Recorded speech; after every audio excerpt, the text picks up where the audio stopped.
In a quiet corner of Uz, under the open sky and the whisper of olive trees, lived a man named Job, blameless, upright, a man who feared God and turned away from evil. His hands were calloused from honest labor, his eyes gentle with kindness, his heart full of reverence. Job was not only wealthy in livestock and land, but rich in love, a devoted husband, a proud father of 10, and a faithful servant of the Almighty.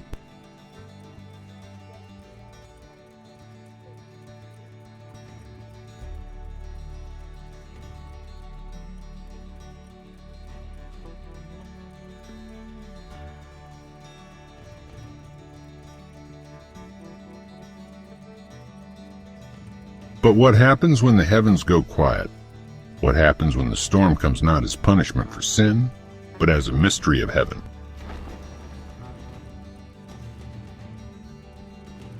And what if, in the face of the storm, we find our greatest strength?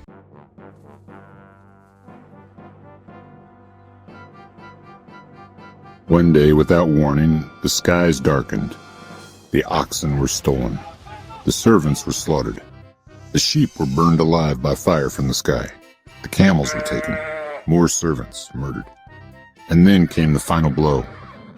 A mighty wind struck the house where his children were feasting. In one cruel breath, the building collapsed. All 10 of them, his sons and daughters, gone. Job tore his robe, shaved his head, fell to the ground, but he did not curse.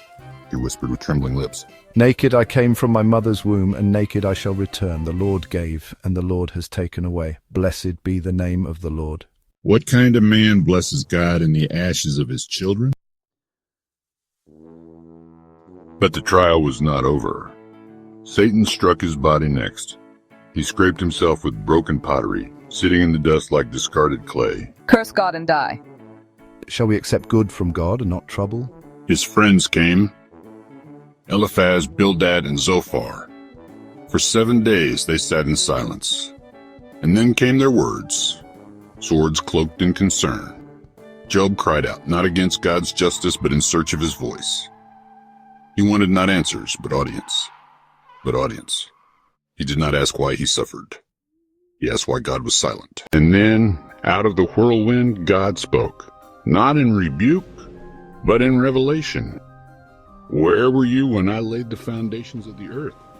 Have you commanded the morning? Can you bind the chains of the Pleiades?